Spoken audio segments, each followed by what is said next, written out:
Hi, I'm Liv. I am a sophomore at Arizona State University. Hi, I'm Paige. I go to UMass Amherst and I'm a rising senior. I'm Jack Fell. I go to Hobart College and I'm a junior.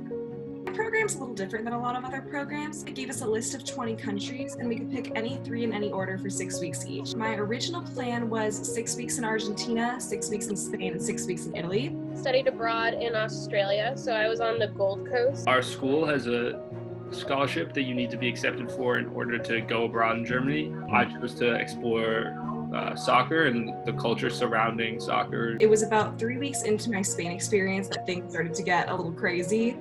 So I ended up having to come home halfway through that. The virus started impacting us just in terms of travel because Australia took precautions earlier. I ended up having to come home a month early. We were on an entire program trip to Brussels and Paris. A couple kids on my program actually went right back to Freiburg because their family was worried about them going to France.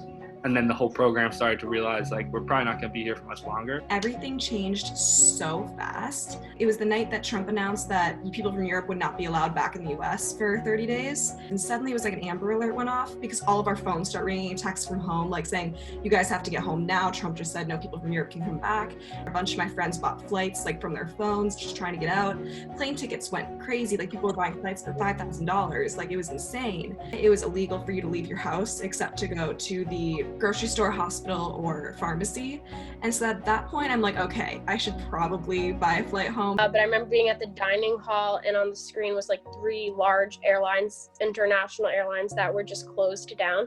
One of them being the one I had a flight home on. It was March 19th that my partner program totally canceled. And we were on the second to last flight on Hawaiian Airlines. Really couldn't miss that flight or you are stranded.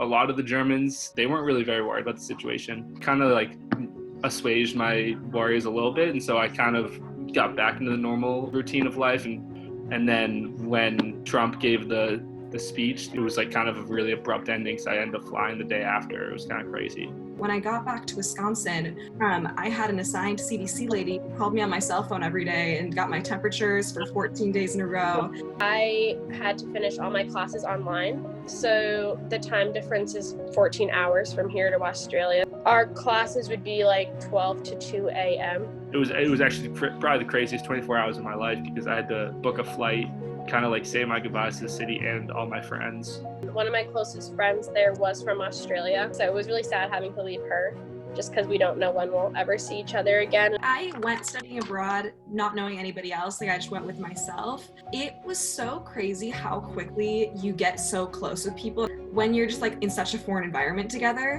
I actually think everything that's happened and my abroad program getting cut short and everything, I think it's kind of added fuel to the fire. I want to get out more and kind of seeing how the US is dealing with this whole problem and everything that's going on this year, I kind of am more encouraged to get out of the US and see more of the world and kind of see things and experience things that we haven't really ever before. I know specifically for people who are abroad, getting your program cut so short, you kind of feel like you didn't finish something that you originally started. So I had so many things planned that now I didn't get to do. So now I need to go do them at some point as soon as I can. Obviously, there's going to be a lot of restrictions and life as we know it is probably going to be changed, but people are going to want to explore even more and see and travel even more and see even more places.